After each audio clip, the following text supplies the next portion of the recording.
Parents often ask, why is my child struggling to learn? But the answer isn't always simple. Imagine two children growing up in the same neighborhood.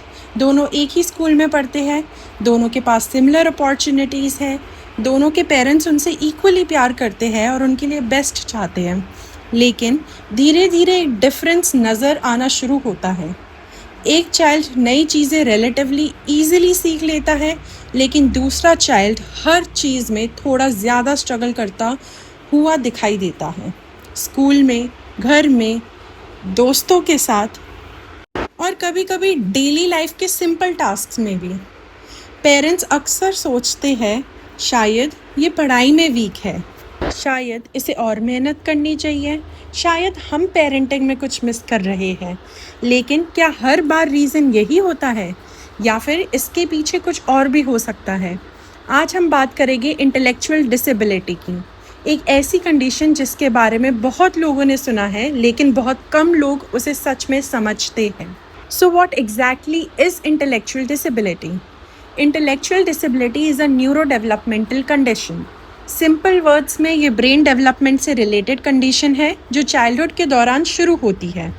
इस condition में difficulties सिर्फ academics तक limited नहीं होती. ये learning, reasoning, problem solving और daily life functioning को भी इफ़ेक्ट कर सकती है. मतलब चैलेंज सिर्फ स्कूल के मार्क्स का नहीं होता. चैलेंज होता है कॉन्सेप्ट समझने का, डिसीजंस लेने का, प्रॉब्लम सॉल्व करने का और कई सिचुएशंस में इंडिपेंडेंटली फंक्शन करने का. So when do the signs first appear? कई पेरेंट्स बाद में कह देते हैं हमें तो पता ही नहीं चला, पहले तो सब नॉर्मल लग रहा था, हमने कभी सोचा भी नहीं था. और ऑनेस्टली ये बहुत कॉमन है. हर साइन बर्थ के टाइम ऑब्वियस नहीं होता. कुछ साइंस इन्फेंसी में दिख सकते हैं, कुछ प्री स्कूल ईयर्स में और कुछ स्कूल शुरू होने के बाद ज़्यादा नोटिसेबल होते हैं. फॉर एग्जाम्पल सम चिल्ड्रन में take longer to reach developmental milestones.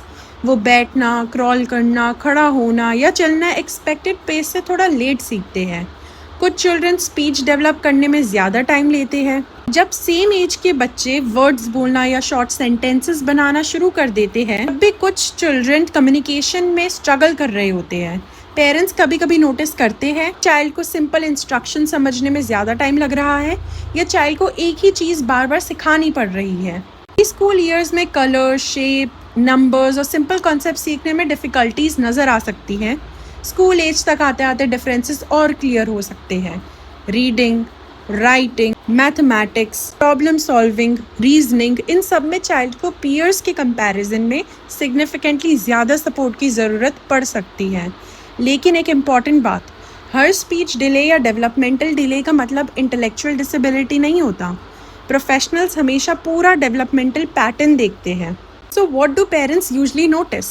Parents अक्सर नोटिस करते हैं कि उनका चाइल्ड चीज़ें सीख तो रहा है लेकिन पीयर्स के कंपैरिजन में काफ़ी धीरे.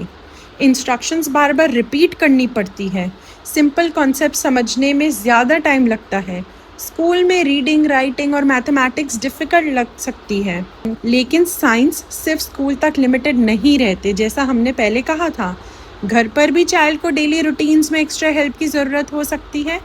For example school bag organise करना, मल्टी स्टेप इंस्ट्रक्शंस फॉलो करना. जैसे कि अगर आप उन्हें कहो कि वहाँ जाओ, अलमारी खोलो, ये सामान लो, अलमारी बंद करो और वापस लेके आओ, तो उन्हें सारे इंस्ट्रक्शंस फॉलो करने में डिफ़िकल्टी हो सकती है.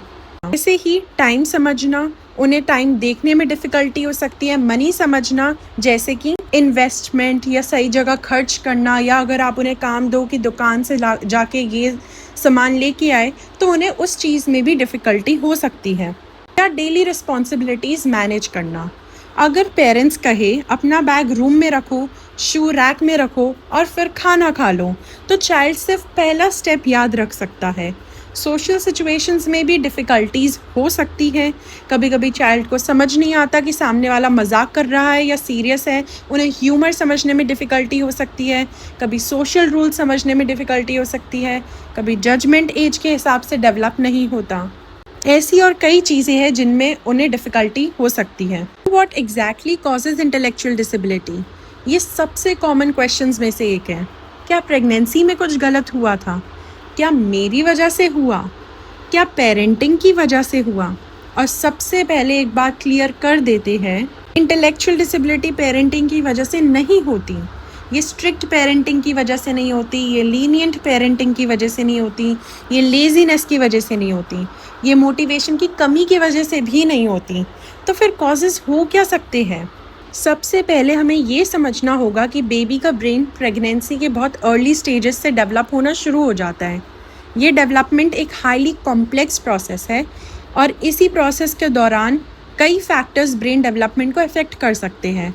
कुछ कॉजेज़ जेनेटिक हो सकते हैं, मतलब चाइल्ड बर्थ से ही ऐसे बायोलॉजिकल डिफरेंसेस के साथ डेवलप हो रहा होता है जो ब्रेन डेवलपमेंट को अफेक्ट करते हैं। कुछ कॉजेज़ प्रेगनेंसी के दौरान हो सकते हैं, for example certain serious infections during pregnancy, significant alcohol exposure during pregnancy, exposure to certain harmful substances or toxins, severe nutritional deficiencies, certain medical complications affecting the fetal development।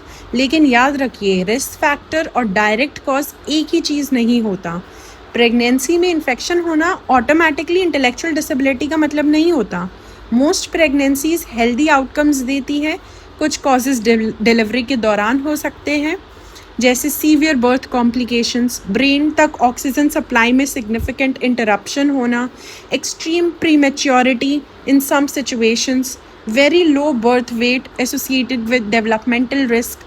कुछ causes birth के बाद भी हो सकते हैं। For example अगर हम बात करें, सीरियस ब्रेन इन्फेक्शंस हो गए, सीवियर हेड इंजरीज हो गई, certain neurological illnesses, environmental toxins के सिग्निफिकेंट एक्सपोजर, और इंटरेस्टिंगली कई केसेस में एग्जैक्ट कॉज कभी आइडेंटिफाई ही नहीं हो पाता। So what should parents do? अगर आपको लगता है कि आपका चाइल्ड डेवलपमेंटल डिफ़िकल्टीज एक्सपीरियंस कर रहा है तो सबसे पहले पैनिक करने की ज़रूरत नहीं है। और दूसरी इम्पॉर्टेंट बात, इंटरनेट या यूट्यूब वीडियोस डायग्नोसिस प्रोवाइड नहीं कर सकते। अगर कंसर्न्स है तो प्रोफेशनल असेसमेंट करवाना हेल्पफुल हो सकता है। पेरेंट्स किस प्रोफेशनल से मिल सकते हैं? Clinical psychologist, child psychologist, psychiatrist, developmental paediatrician, speech language therapist, occupational therapist. Assessment के दौरान प्रोफेशनल्स चाइल्ड की डेवलपमेंटल हिस्ट्री समझने की कोशिश करते हैं। क्वेश्चंस पूछे जा सकते हैं, चाइल्ड ने कब वॉक करना शुरू किया, कब फर्स्ट मीनिंगफुल वर्ड्स बोले, birth cry, birth weight, school performance कैसी है, डेली लाइफ स्किल्स कैसी है, सोशल फंक्शनिंग कैसी है। इसके बाद ऑब्जर्वेशंस और स्टैंडर्डाइज्ड असेसमेंट का यूज़ किया जा सकता है। तो कैन इट बी ट्रीटेड? ये भी एक इम्पॉर्टेंट क्वेश्चन है। क्या इसका क्योर है? देखो, इंटेलेक्चुअल डिसेबिलिटी का कोई सिंगल क्योर नहीं होता, लेकिन सपोर्ट बहुत बड़ा डिफरेंस क्रिएट कर सकता है।